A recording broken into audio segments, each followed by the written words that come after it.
What's up, ladies and gentlemen? Welcome back to another Sovereignpreneur show. Today, we're going to be doing a post-wrap review of the Max and Stacy Invitational right here in El Salvador.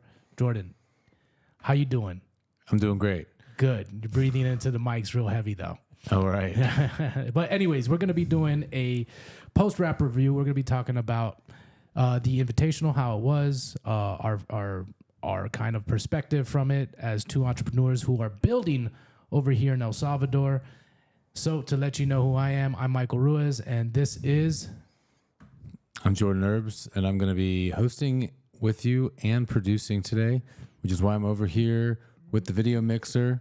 Matt is taking time to edit because this last weekend was the Max and Stacy Invitational, and we were doing the media there and collected a lot of good footage, had a good time, got a lot of insights about what's happening in this Bitcoin El Salvador scene.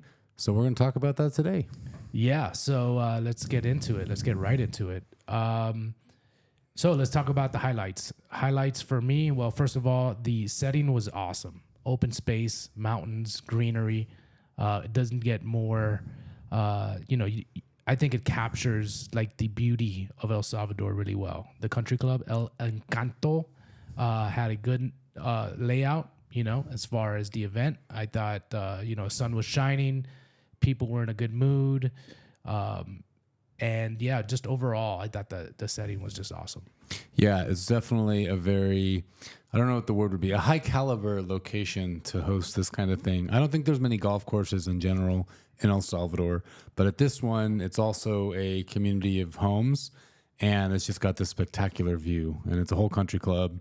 And yes, I agree. It really just set the tone and the vibe, and everyone's showing up just ready to have a good time. Yeah. And golf. Yeah, I don't think you could not have had a good time there. Yeah. It's like, there was enough, it was spread out enough where if you wanted to just do your own thing and lay in the sun a little bit, you could do that by the pool. If you wanted to be at the bar, hanging out, socializing, talking to people, you could do that. If you wanted to conduct, little interviews or do your media, you had plenty of space to do that. They had a restaurant, they had a buffet, they had a stage. Also, if you just want to listen to Max on stage, which is another highlight. I mean, Max is a machine as far as like his performance ability and just the skills that he has to command a crowd. I think it's I got a new perspective of Max, and also the energy. I mean, doing one podcast here like this drains me. Max was on stage for like 6 hours each day. And he didn't stop. Yeah. And you could just tell he's passionate about being on stage / communicating, talking with others, conversing, asking questions, because he was up there all day and didn't slow down. And it's not like you could say, oh, he's getting tired now. No, he never got tired. He just kept on rolling. Yeah. And, the other thing about Max, which, I'm paying attention to just because I'm trying to improve my stage presence and also my ability to articulate thoughts and ideas. So I'm like paying attention to this stuff now, right?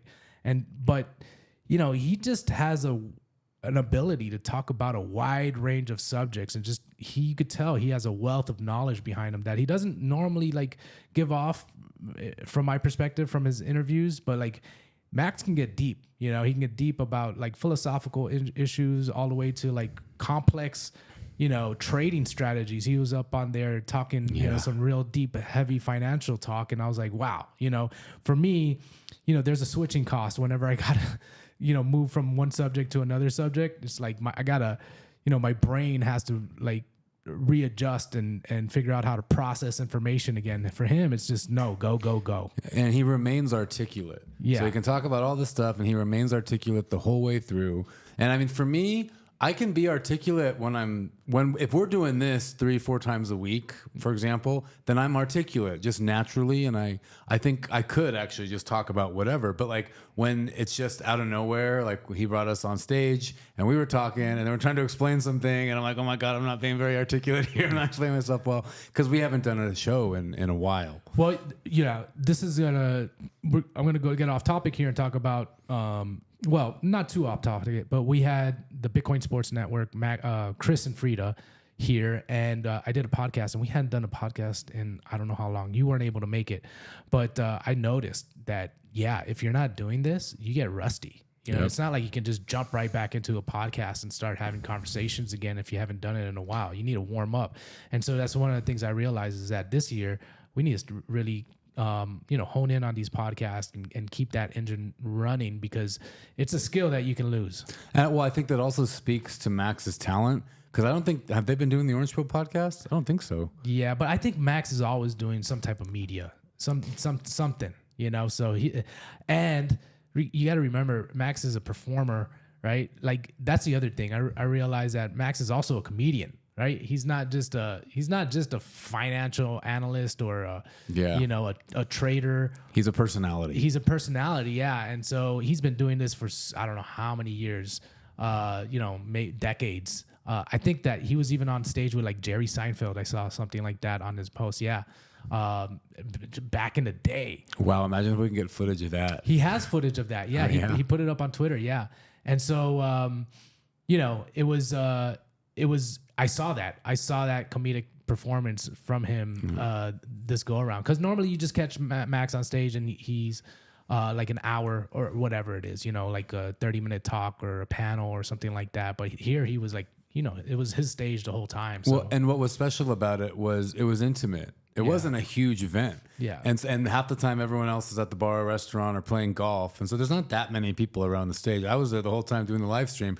And when it was like a slow moment, he just went around and talked to everyone, gave everyone the mic, asked them questions, put them on the spot. He was just having a good time. So at home and making others feel like they're a part of it as well. Yeah, it was cool. And speaking of that, like, I feel like these events, these lifestyle-based events around Bitcoin are the future of Bitcoin social layer. Like we do them with our retreats and now the Max and Stacy Invitational around golf and Bitcoin. There's a whole different vibe than the regular like conference, corporate conference setting. And it allows you really to intimately interact with Bitcoiners, get to know them more, get to know how they think outside of the corporate bubble, and more so in a relaxed setting where people are feeling good and just all the interactions feel much more organic and authentic, and it was cool. It's like the next stage of the Bitcoin social layer here is we went from conferences, or that photo of I think Andreas Antonopoulos or someone talking to a room of like 5 people like in 2011 or something. We go from that to these big Bitcoin Nashville Donald Trump events, and now people, especially here, being like, you know what, these are kind of nice when they're just kind of small and familial. Yeah, because like if you go to these big huge events Bitcoin Miami or Bitcoin Nashville, how often do you get to interact with like the speakers and, with Max Kaiser? Yeah. And here at these nice, 300 person events, where people are doing different things in different areas, Max is going around having conversations with everyone. It's awesome. And so, yeah, I think that might be the future of how Bitcoin, Bitcoin social layer gets built out. And that's going to be really cool. I think for me too, I don't know if it would have, I've never been to a giant conference, but and all these, I mean, having party, I wouldn't call that a giant one. It was a bigger sized, I guess, but it still felt intimate because we were all at the same resort hanging out. But after each one of these events, even after adopting Bitcoin, which I guess was kind of big compared to this, I'm like orange pilled again, and I'm super jazzed about Bitcoin again, and I'm thinking about it all the time again, and I'm feeling like, oh yes, this is it. And then, a month or two passes, and then like my whole Bitcoin enthusiasm, it doesn't die down. It's a huge part of my life, but it's no longer on the forefront of my mind. And then another event happens like this, like, oh yeah, all right, Bitcoin. Yeah, and I think El Salvador is going to become more and more of a player in that realm of things. In terms of like hosting Bitcoin events. I mean, first of all, weather's amazing here. You have your pick of scenery. You can be in the mountains or you can be in the beach. It's a small country. You can get around fairly easily.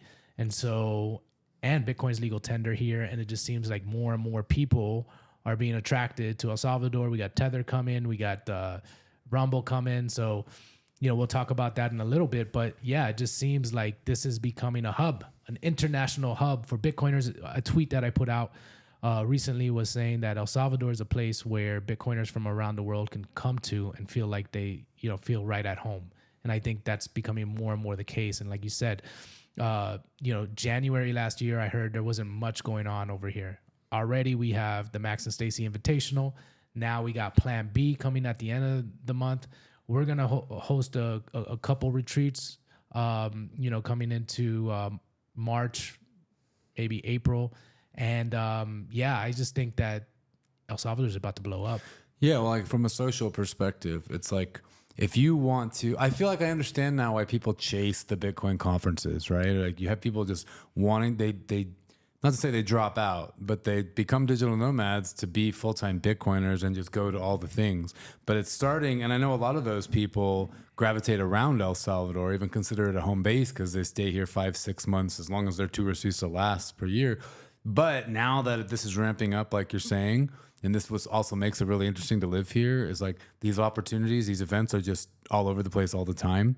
And even like just going down to the beach, there's a whole big community of Bitcoiners you run into. And maybe you're not talking about Bitcoin the whole time, but it inevitably comes up, or you're talking about something. You all have the same news headlines in your head. Oh yeah, so how about Tether or whatever it is? And so this lifestyle that for so many years people had to chase, you no longer have to really chase it because it's all just going to be happening here in El Salvador. Yeah, it's a huge part of me being here as well. I mean, one of the things that I want to do is live around more like-minded people, and it seems like that's becoming more the reality every day. And you're right. Like even, afterwards, we had a little barbecue at your place, right? And, it's just good to have friends that are on the same wavelength because, people are in tune with the same things, the same events, they have the same kind of worldview. There's enough diversity in our thinking that the conversations are interesting, but like the foundational layer, this is something I was talking with Jamie Robinson from the Bitcoin hardware store as well. It's like when you approach a Bitcoiner, that like 50 to 75% of your worldview is pretty much aligned. So you don't have to, you don't have to dig much to get to the deep stuff already there. Yeah, it's true, man. And it's cool. And like you're saying, there's enough diversity in thinking to where it doesn't get boring. Yeah. And who knows, maybe a year or two ago, it did get boring. Yeah. Talking about like chasing the conferences reminded me of like, wasn't it the Grateful Dead that had like the Deadheads? Exactly. The Deadhead. Exactly. It was a whole, I don't want to say cult, but it was a big community. And they had a newsletter, like a real snail mail newsletter they would send out. And that was a huge, that was a revolutionary thing at the time. And maybe, who knows? Maybe there's been nothing like it since. Yeah. I mean, there are, Bitcoin conference chasers. And now El Salvador is becoming a place where you no longer have to do that. You can just come here and you're going to find Bitcoiners everywhere. Yeah. And I also think it's cool, like speaking of that barbecue the other night, how we had John Paulo show up, who was at our first retreat, and he was just eager to get to know El Salvador and see what's going on, which is why he came to our retreat. And then he came back for Adopting Bitcoin. Then he came back again for the Invitational, and now he's here with his family to get to know the place. And it's like it doesn't stop with who's already here because people are always going to keep coming in, which is also what we're doing here. Yeah, which is also interesting. I had, again, with Jamie Robinson, we talked about this because it's like, you never know who's on their way to El Salvador, right? And who you're going to bump into at Bitcoin Beach walking around, or who you're going to bump into at El Encanto. Like, it's just an influx of people coming here to this country all the time. Really exciting people, Russell Brand was here. Russell Brand was here and stuff like that. So, I mean, we're at the beginning of a revolution, a renaissance, a rebirth. I mean, I don't know, but it feels like we're at the beginning of something big that's about to happen here. Because when you have such an interesting, diverse group of people all converging in one small country to do big things, I can't help but wonder, what impact that's going to have. And speaking of, if you are interested in learning about El Salvador and you're not able to make a trip real quick yet, check out ElSalvadorBlueprint.com. We have a free 5-day email course. It's a blueprint for you to get to know what's going on here. Goes through a lot of the common concerns people have, the common mistakes people make coming down here, a lay of the land for some destinations to check out. And we basically introduce everything to you so you can start learning from afar. So if you're interested in El Salvador and what's going on here, check out ElSalvadorBlueprint.com. Yeah, let's get back into the Max and Stacy Invitational, and let's talk about a little some of the interesting things that we saw there. So for me, it was a new crowd, right? A new kind of Bitcoin crowd, from what I could see. You know, a lot of golfers there, so it was interesting to see the dynamic between golf and Bitcoin. We had a lot of, I would say, you know, fintech crowd there, like Unchained guys were there, Samara Alpha guys were there, and so the conversations that were happening were really interesting. You know, as far as like how people are utilizing their Bitcoin, you know, in order to you know, make money in the markets, and also how people are, you know, protecting their Bitcoin, you know, and how the different products and services that are around Bitcoin in terms of like, you know, lending and also borrowing. So I think that space is going to blow up pretty soon as well. Like, we're going to really have a lot of financial tools in the next coming years where we're going to use Bitcoin as collateral, and we're going to be able to do all types of sophisticated financial planning around that too.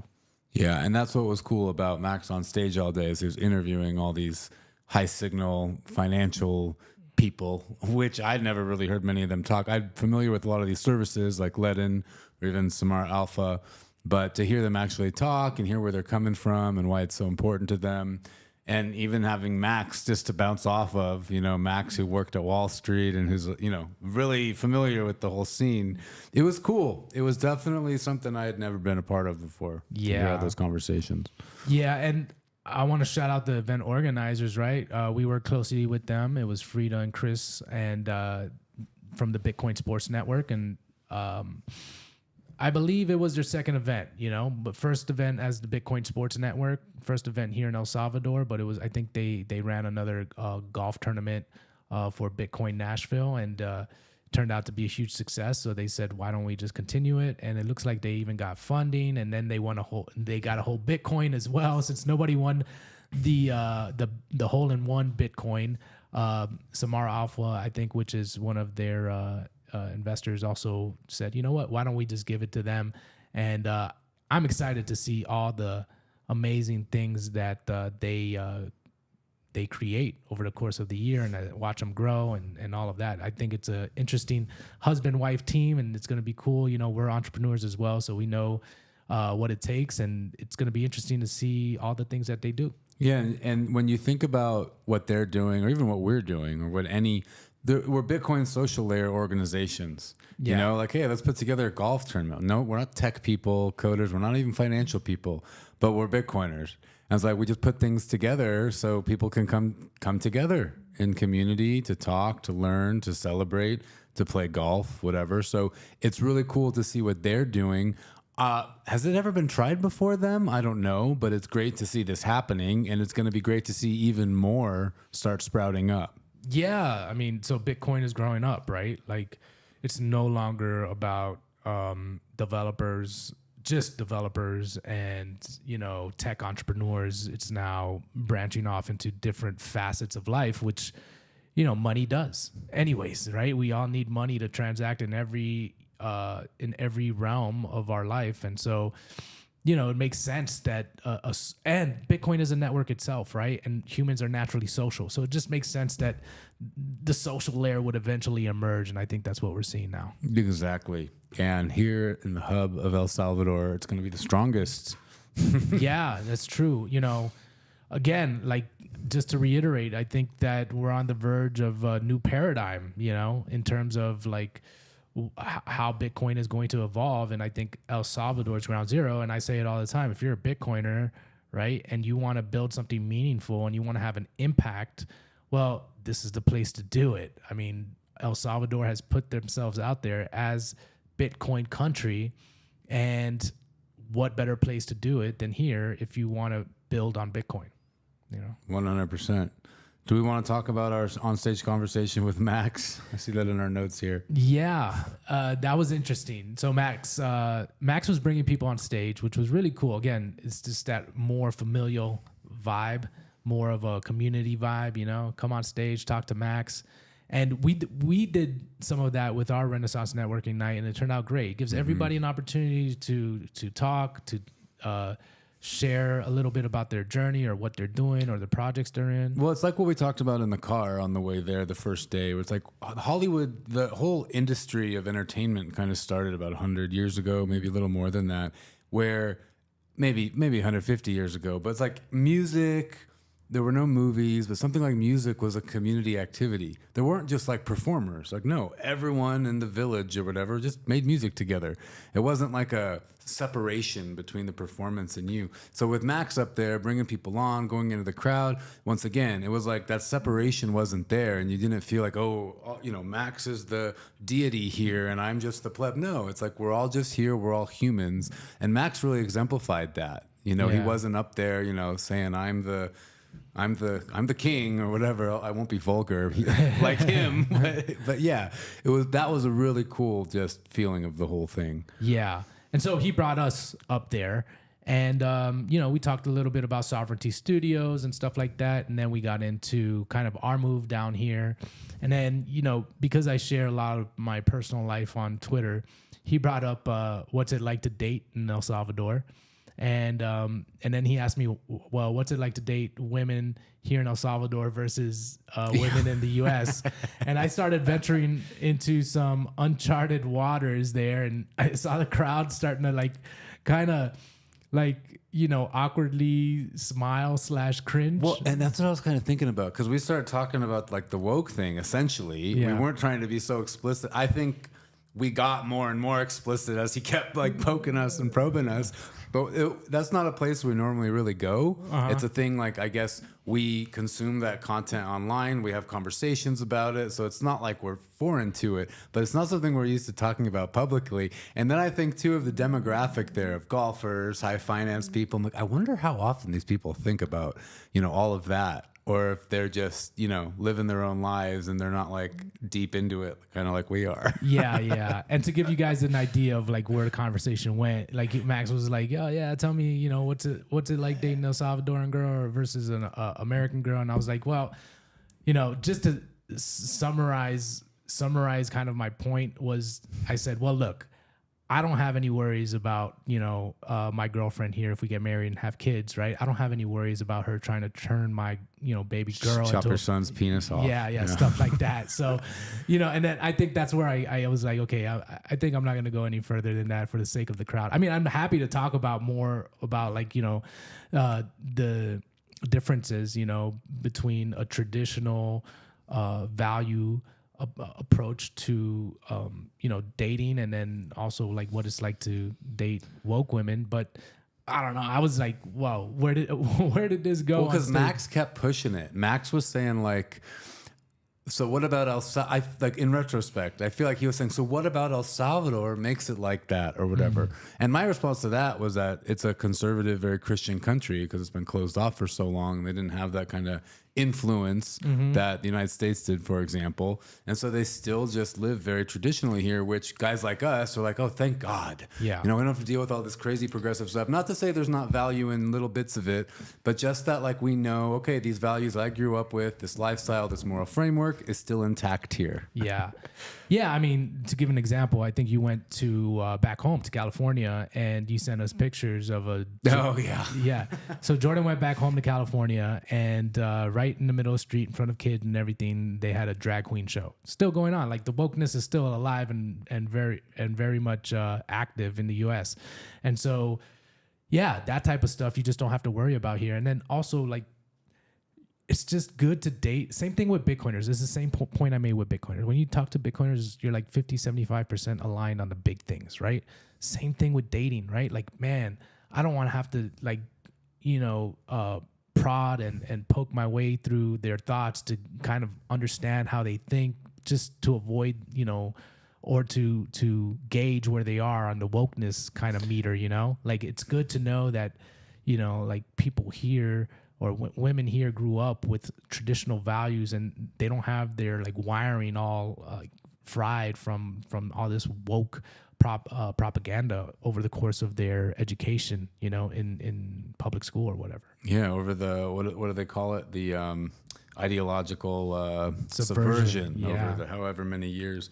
Yeah, and it's like, and yeah, not to beat a dead horse, but it's just kind of like, you know, not to say a drag show is like wrong or anything, but like keep it indoors. Don't in California, it was just like on the street, the main street where people go eat restaurants and they go out on the weekend. It's like, whoa. Yeah, it's also, like just, when there's a couple, even like a heterosexual couple just like making out aggressively or something like that, right? It's like kind of not in line with social decorum, right? And I would think like a drag queen show is the same principle applies, yet in the States they feel like it's celebrated in certain cities and certain areas, and it's like, whoa, that's kind of like aggressive for something to be publicly displayed like that. And it's like, and it's not appropriate, it's not right, it doesn't make people feel good, it doesn't feel inclusive. Like, talk about inclusive, right? Because like, like people have kids and it's just, anyways, I don't know how we got back we're into this. sidetracking here. Yes. Well, it was a part of that conversation with Max, kind of, which just kind of went in a direction we weren't expecting, because we didn't really care. We weren't there to commentate on what's going on with the moral value system of the world. We were just there as Sovereignty Studios. We're doing the media here. We're trying to help people come to El Salvador. And then Max was like getting into the philosophical foundations, which of is it. Cool. Like for me, it just, like in terms of an entrepreneur, in terms of someone who's just trying to level up their skill sets as a professional, trying to just become a better man, it's cool. Like this type of, being put on the spot, this type of pressure, these circumstances, all they do is build resilience in the end, And so I was like, yeah, let's roll with it. Let's see where this goes. You got to remember too, that whole thing was live streamed to however many people, and now it's on their Rumble account. So it's like, at the end of the day, we broadcasted our values out there. And even if the people at the golf tournament may have, a few of them may have looked at us awkwardly or whatever, I mean, we held our own, we were truthful, and that's that. Yeah. There's nothing to beat ourselves up about. Well, since we're here already, let's talk about some of that. What, like as entrepreneurs, as people that are building a media production company, as people that are also building what would you call it? Like, we're becoming a gateway for people interested in coming into El Salvador, basically. Like, we are providing all the information that you need. We are packaging it in a way that's very helpful and useful. So is that an information business also that we're building? Would you call it an information business? Yeah, building El Salvador, a digital information business for sure. But Sovereignty Studios, I would say, is limited more to just media services. Yeah. Maybe event helping. So in terms of our media services that we provide, I learned a lot. That was a big event. And there's a lot of planning and preparation that goes into that. And, all of that stuff we really didn't account for. As far as like the workload that was going to be, that we agreed to do. And so it was a good learning lesson. These big events, I think are, there's always residual work, work in the peripherals that you have to account for that can be easily, missed, easily overlooked when you're doing the planning and the prep. So I think we learned too, because some of our pricing was based off of time, like a duration of time. And we didn't stop to think, oh, wait a minute, this is life. And most of the time at big events, things just don't go according to plan. I mean, let alone it's El Salvador, right? So time is, kind of a different thing here also. And yeah, and then in retrospect, like, wow, we should have charged a lot more. That took a lot longer than we realized, blah, blah, blah. Yeah. And we see, okay, so in the future, we have to remember that time is a very real construct that needs to play into what we're offering here, not just a package of like, oh, we'll take care of all this for you. Because when you're thinking about it versus when it's actually happening, they're very different things. Yeah, and from a business perspective, I think this is just stuff that you have to go through to learn. Like, with me, I don't have any background in this. I have project management background. You have media background as well. And but we're offering a package that's beyond, just one thing, right? Yeah. We offered so many things there. So this is just kind of learning in iterations. It's the same, it goes back to the same concept, right? It's just like, you take on these projects, you take on these jobs, you take on these challenges, and really you just got to maintain a positive attitude throughout it and just look at everything as a learning lesson, and extract the value, the knowledge value that you can, so you can apply it in the future and just become better. And so that's, when I look at stuff like this, it doesn't bother me at all.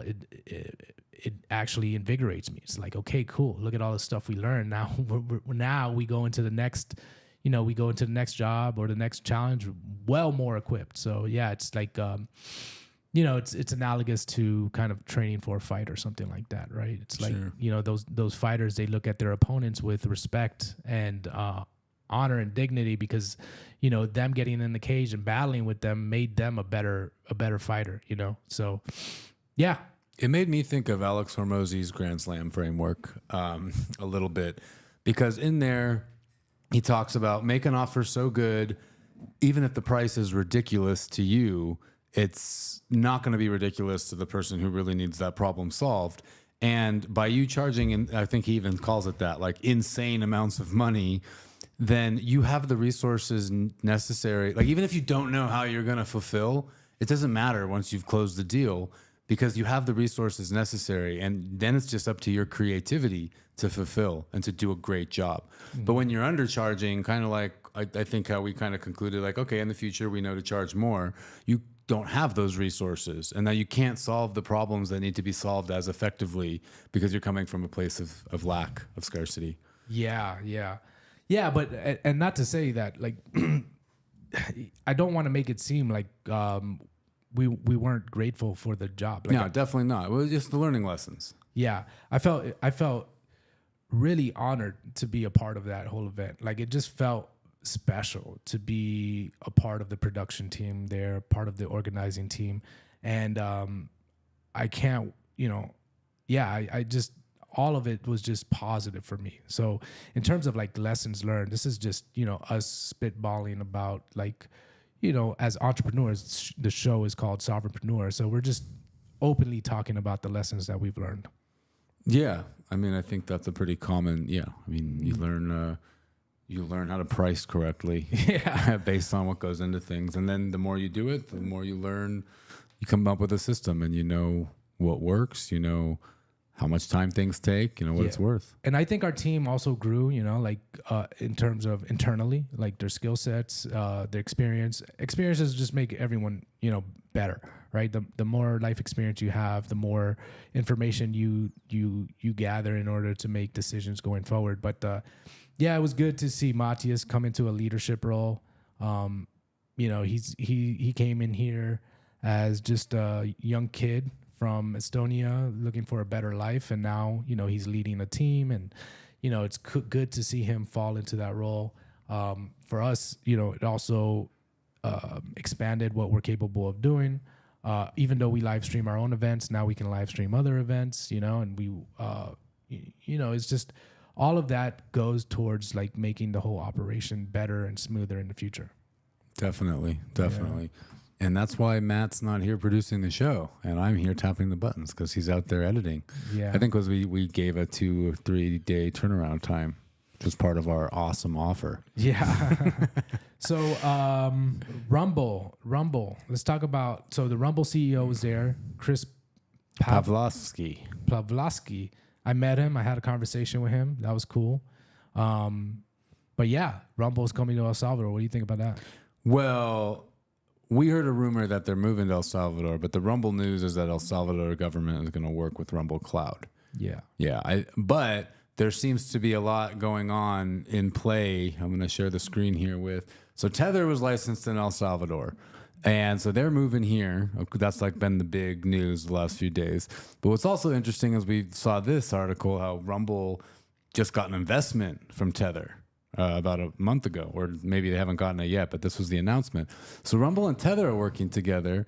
And then meanwhile, I think it's this Pompliano tweet. Oh, this is a good one. Tether relocating to El Salvador seems like one of those events that everyone underestimates today, but later it turns out to be more important than we realized. And I think you sent me this one. Bitfinex is here, Tether. And Bukele tweeted about it somewhere, but basically like El Salvador, Rumble, and Tether are...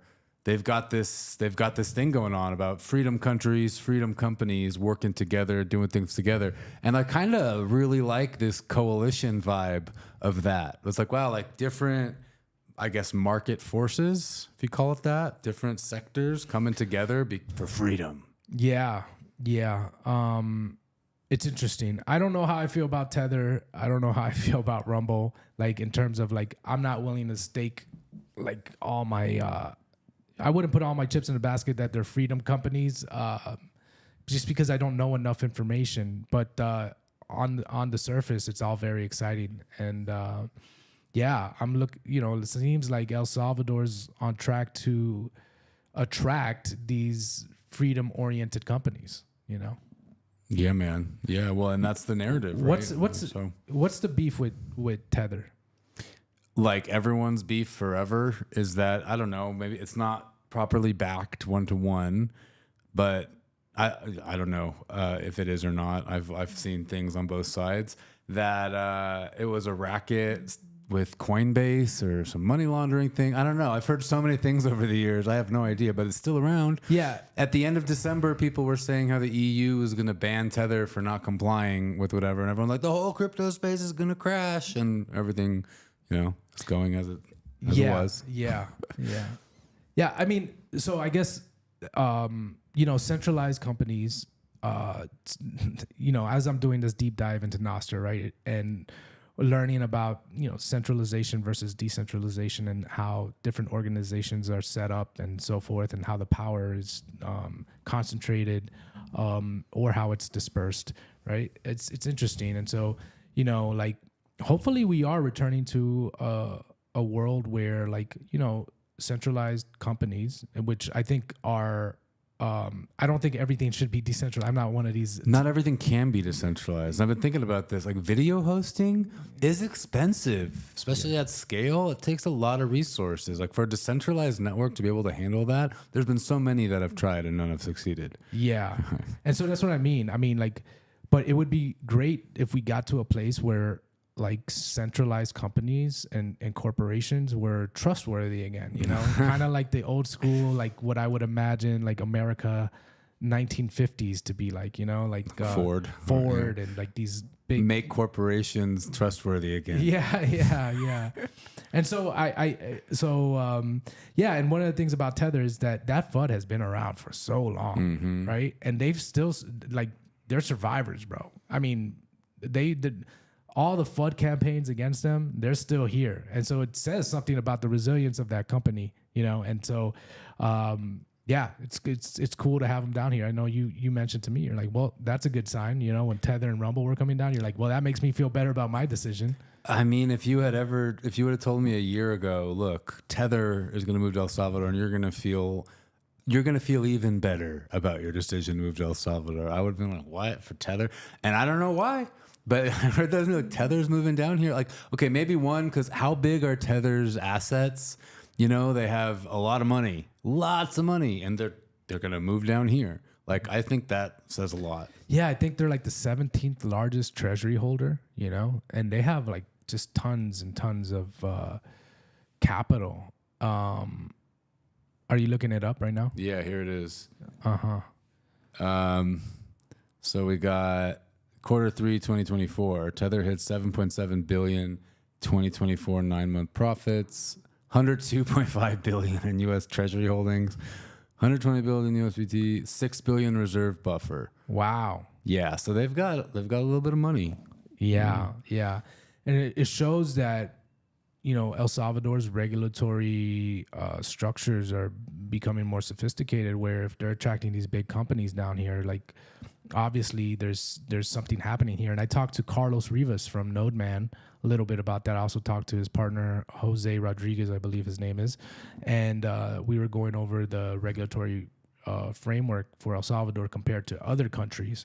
And it's right up there, man. It's on par with places like Switzerland, Dubai. He was mentioning British Virgin Islands and stuff like that. So yeah, it's going to be interesting what this year brings, but 2025 is already off to an interesting start. Yeah, I mean, it's part of what that thread I put out today, where it's like when you zoom out and look at the playbook here, like the 0% innovations or 0% tax on tech innovation companies, right? You got all this fintech stuff going on. You got Tether, regulatory clarity for tokens and stuff like that. You're like, you know, Bitfinex derivatives, Bitfinex securities, like, wow, they really are, like, it's pretty clear now. The playbook is like open and we can look at it. Yeah. You know, we arrived here, one of the interesting things about coming to a country that's just emerging, but like emerging in a big way, right? It's like it's coming out of 50 years of darkness, right? Between civil war and gang violence. And then it's like, hey, we're here.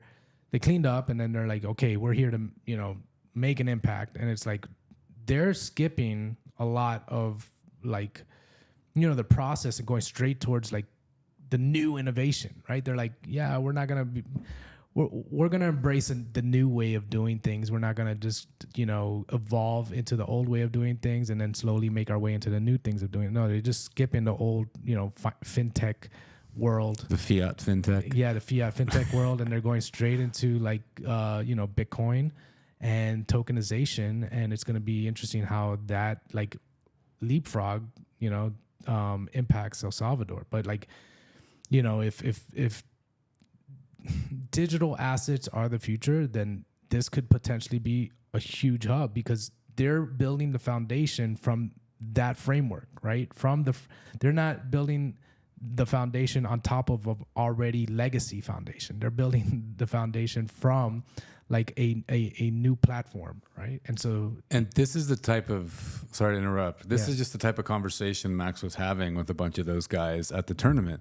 Because there's these fintech guys, right? The Ledin guy, the Samar Alpha guy, a couple others. Mm-hmm. But like, you know, you and I don't come from high finance, obviously. We're just two plebs essentially here in El Salvador. But, you know, imagine coming from that world and already understanding decentralization and Bitcoin and then seeing El Salvador. Could be cool to have someone like that on the podcast to talk about just how groundbreaking it really is if you come from that money world. Yeah.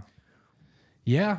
And it's gonna, you know, it's gonna be cool seeing everything evolve. I know I said that already like 20 times, but it really does feel like we're on the verge of something big over here. Yeah, I feel like a lot of last year, as we got settled in and everything, and even still today, to a point, there's some just residual uncertainty. You know, like, was this the right decision? I think that's natural. Humans will naturally question their decisions. And we've kind of been doing that at times as things happen. And then not to mention like, oh, all the FUD around El Salvador, maybe it's real, maybe it's not.